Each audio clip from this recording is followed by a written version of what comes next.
بسم الله الرحمن الرحيم. واتل عليهم نبأ إبراهيم إذ قال لأبيه وقومه ما تعبدون قالوا نعبد أصناما فنظل لها عاكفين قال هل يسمعونكم إذ تدعون أو ينفعونكم أو يضرون قالوا بل وجدنا آباءنا كذلك يفعلون قال أفرأيتم ما كنتم تعبدون أنتم وآباؤكم الأقدمون فإنهم عدو لي إلا رب العالمين الذي خلقني فهو يهدين والذي هو يطعمني ويسقين وإذا مرضت فهو يشفين والذي يميتني ثم يحيين والذي أطمع أن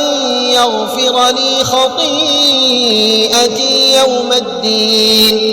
رب هب لي حكما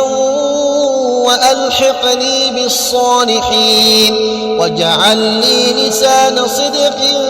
في الآخرين واجعلني من ورثة جنة النعيم واغفر لأبي إنه كان من الضالين ولا تخزني يوم يبعثون يوم لا ينفع مال ولا بنون إلا من أتى الله بقلب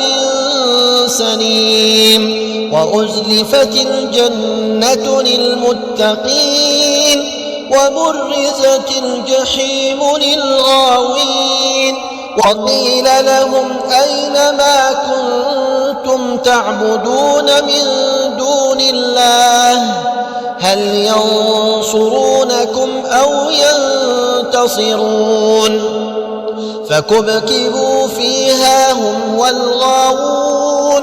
وجنود إبليس أجمعون قالوا وهم فيها يختصمون تالله إن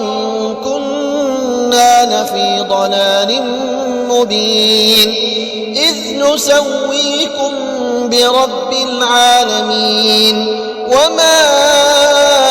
أضلنا إلا المجرمون فما لنا من شافعين ولا صديق حميم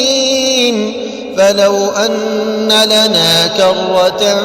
فنكون من المؤمنين إن في ذلك لآية وما كان أكثرهم مؤمنين